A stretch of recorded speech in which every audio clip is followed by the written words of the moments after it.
Good morning, class 7 student. Today I am here to teach you one lesson from व्याकरण, हिंदी व्याकरण। तो बच्चों, आज हम पढ़ेंगे हिंदी व्याकरण। शायद आज तक आपका क्लास में पढ़ाई हुआ नहीं होगा, आपके पास व्याकरण बुक भी नहीं है, तो बिना बुक मैं आपको पढ़ाऊंगा। जो आप आज सुनेंगे, समझेंगे और जो यहाँ पे लिखा गया है उनके बारे में आप लोगों को डेफिनेशन, इनका परिभाषा लिखना है, जो कि मैं अभी आपको बताने जा रहा हूँ। तो प्यारे बच्चों, व्याकरण भाषा, जो मैंने व्याकरण से भाषा लिया है, भाषा को पढ़ने से पहले हम लोगों को व्याकरण के बारे में जानना बहुत जरूरी है। तो व्याकरण क्या चीज है, व्याकरण हम क्यों पढ़ते हैं, व्याकरण पढ़ने से हमें क्या फायदा है। तो बच्चों, व्याकरण क्या करता है, हम जो गांव घर में बोलते हैं उसे बोली कहते हैं, उसमें व्याकरणबद्ध नहीं रहता है। जिस बोली को व्याकरण द्वारा शुद्ध किया जाता है उसे हम भाषा कहते हैं। व्याकरण द्वारा शुद्ध किया गया बोली को हम भाषा कहते हैं, लेकिन नॉर्मल ऐसे बोली को हम भाषा नहीं कह सकते, उसे बोली ही कहते हैं। तो उस बोली को भाषा में परिवर्तन करने के लिए हम लोगों को क्या चाहिए, व्याकरण चाहिए। बोली को भाषा में परिवर्तन करने के लिए हम लोगों को व्याकरण की जरूरत होती है। तो व्याकरण क्या चीज है, व्याकरण भाषा को शुद्ध रूप से बोलने, लिखने और समझने का ज्ञान कराने वाले शास्त्र को व्याकरण कहते हैं। भाषा को शुद्ध रूप से बोलने, लिखने और उसके नियमों संबंधी ज्ञान कराने वाले शास्त्र को हम व्याकरण कहते हैं। तो ये व्याकरण को समझने के लिए सबसे पहले हम लोगों को भाषा से शुरू करना है प्यारे बच्चों।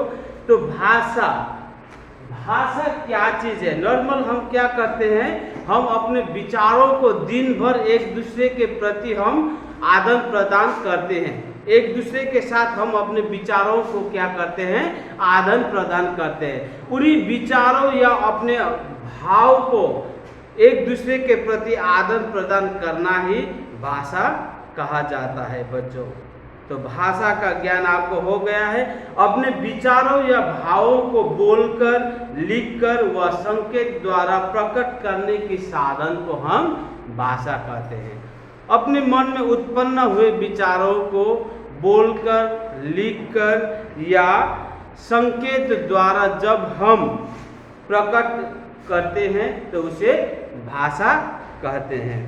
तो भाषा मुख्यतः, भाषा कैसे बनती है मैंने पहले आपको बता दिया, बोली। अब बोली क्या चीज है, मैं बोली के बारे में आपको बताना चाहता हूँ। भाषा के जिन रूपों का प्रयोग समूह या घरों में किया जाता है उसे बोली कहते हैं। भाषा के उन रूपों का प्रयोग जब हम समूह या घरों में करते हैं तो उसे बोली कहते हैं। हमारे देश में लगभग 650 बोलियां बोली जाती है। हमारे देश में लगभग कितनी बोलियां बोली जाती है, 650। हमारे देश में 650 बोलियां बोली जाती है, तो उसे कहते हैं बोली। बोली किसे कहते हैं, बोली। भाषा के जिन रूपों का प्रयोग हम साधारण तरीका से घरों या समूह में करते हैं तो उसे बोली कहते हैं।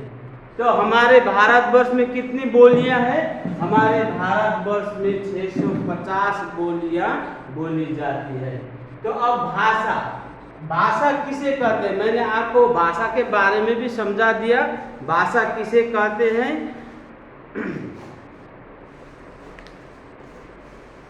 अपने विचारों या भावों को लिखकर, संकेत द्वारा या बोलकर जब हम एक दूसरे के प्रति प्रकट करते हैं तो उसे भाषा कहते हैं। हम अपने विचारों को बोलकर, लिखकर या संकेत द्वारा एक दूसरे के प्रति प्रकट करते हैं, उसे भाषा कहते हैं। और भाषा मुख्यतः 3 प्रकार के होते हैं। यहाँ देखो बच्चों, भाषा मुख्यतः 3 प्रकार के होते हैं। मौखिक भाषा, लिखित भाषा और सांकेतिक भाषा। भाषा कितने प्रकार के हैं? भाषा 3 प्रकार के हैं। मौखिक भाषा, लिखित भाषा और सांकेतिक भाषा।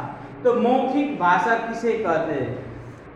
भाषा के 3 रूप हैं, सांकेतिक, लिखित और मौखिक। इस 3 रूप।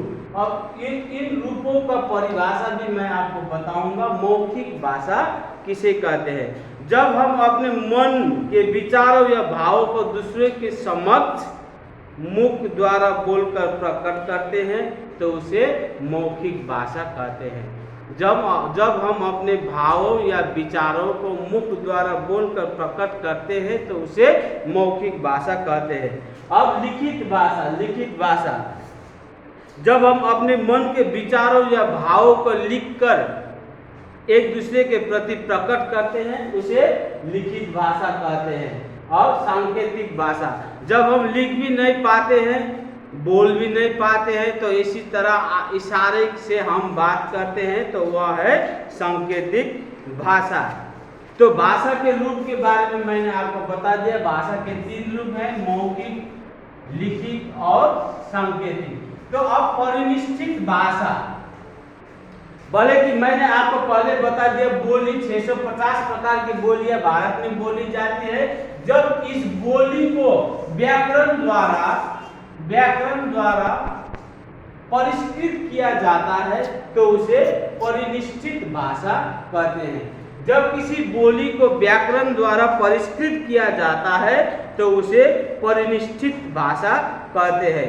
खड़ी बोली को हम बोलते हैं, यह 200 वर्ष पहले एक बोली का ही रूप थी। खड़ी बोली जो हम बोलते हैं वह 200 वर्ष पहले एक बोली का ही रूप था। उसी बोली में व्याकरण द्वारा शुद्धता दिलाने के बाद ही वह भाषा कहलाता है। अब क्या हुआ? परिनिष्ठित भाषा। जब हम बोली को व्याकरण द्वारा परिष्कृत करते हैं तो वह परिनिष्ठित भाषा बन जाता है। व्याकरण द्वारा परिष्कृत किया गया भाषा को परिनिष्ठित भाषा कहते हैं। तो राष्ट्रभाषा, अब देखो राष्ट्रभाषा, नेशनल लैंग्वेज, हम लोग को इसके बारे में जानना अति जरूरी है। राष्ट्रभाषा किसे कहते हैं? जिस किसी देश की परिनिष्ठित भाषा व्यापक रूप से बहुसंख्यक द्वारा अपने व्यवहार में अपना ली जाती है तब वह भाषा राष्ट्रभाषा बन जाता है। तो जब किसी देश की परिनिष्ठित भाषा व्यापक रूप में, व्यापक माने बहुत बड़े संख्या में, व्यापक रूप में बहुसंख्यक माने ज्यादा संख्या में लोगों द्वारा बोली जाती है तो उसे राष्ट्रभाषा घोषित किया जाता है, तो उसे ही राष्ट्रभाषा कहते हैं। तो बच्चों आपको समझ में आ गया होगा। वही परिनिष्ठित भाषा जब देश के बहुसंख्यक लोगों द्वारा बोला जाता है तो उसे राष्ट्रभाषा कहा जाता है। राष्ट्र द्वारा मान्यता प्राप्त किया गया वह भाषा, जो कि जैसे कि भारत की राष्ट्रभाषा हिंदी है। ये किस लिए बना है? हिंदी एक परिनिष्ठित भाषा है, यह बोली नहीं है। परिनिष्ठित भाषा होने के कारण समग्र हम भारतवासी बहुसंख्या के हम लोग हिंदी भाषा बोल सकते हैं, इसलिए इस भाषा को राष्ट्रभाषा घोषित किया गया है। अब देखो लिपि, जब हम अक्षरों की ध्वनि फेंकते, जैसे अ, आ, क, ख, ये ध्वनि तो हो गया, ये ध्वनि आकाश में गूंजते रहते हैं, पर हम उसको चिन्हों से व्यक्त नहीं कर सकते हैं, उसको चिन्हों से व्यक्त नहीं कर सकते। जब हम मुख से जो ध्वनि निकलती है वह आकाश में समा जाती है, क्योंकि ध्वनियों का कोई अस्तित्व ही नहीं होता, वह आकाश में समा जाती है।